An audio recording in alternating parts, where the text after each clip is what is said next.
আজকে ছিল মায়ের দাঁতের লাস্ট রুট ক্যানেল, আর মা বাবাকে নিয়ে একদম বাড়িতেই চলে এসেছিলাম।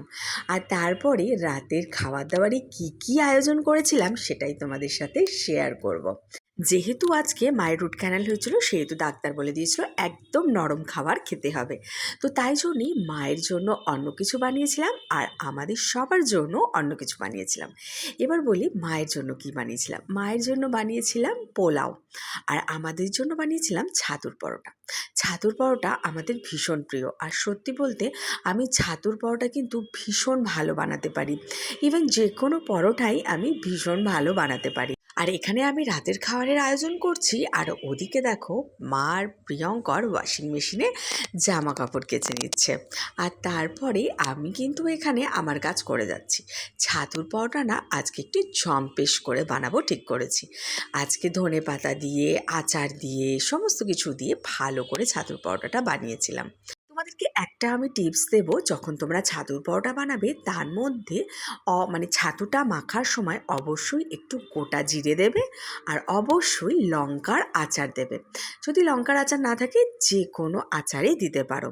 এতে কিন্তু ছাতুর পরোটার টেস্টটা অসাধারণ হয়ে যায়। একবার বানিয়ে কিন্তু অবশ্যই দেখো, আর আমাকে কমেন্ট করে জানিও কেমন লাগলো তোমাদের। জানো তো, যখনই পরোটা বানানোর কথা হবে না, তখনই আমার মা বলে যে বাবাকে পরোটা ভাজতে দে। আমার বাবা খুবই ভালো পরোটা ভাজে, কিন্তু বাবা আমাদের বাড়িতে একদিন দুদিনের জন্য এসেছে, আর আমি কি না বাবাকে খাটাবো, তাই জন্য আমি নিজেই পরোটাটা করেছি।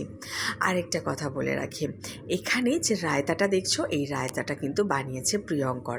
প্রিয়ঙ্কর কিন্তু ভীষণ ভালো রায়তা বানায়, তাই জন্য রায়তা বানানোর সমস্ত দায়িত্ব কিন্তু সবসময় প্রিয়ঙ্করের ওপরই থাকে।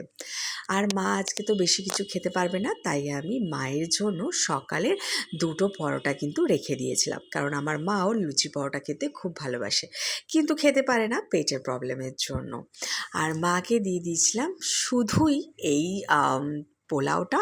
আর মাকে যদিও বলেছিলাম আরও অন্য কিছু খাও, কিন্তু মা আজকে কিছুই খেতে পারেনি, মা শুধু এই পোলাওটাই খেয়েছিল।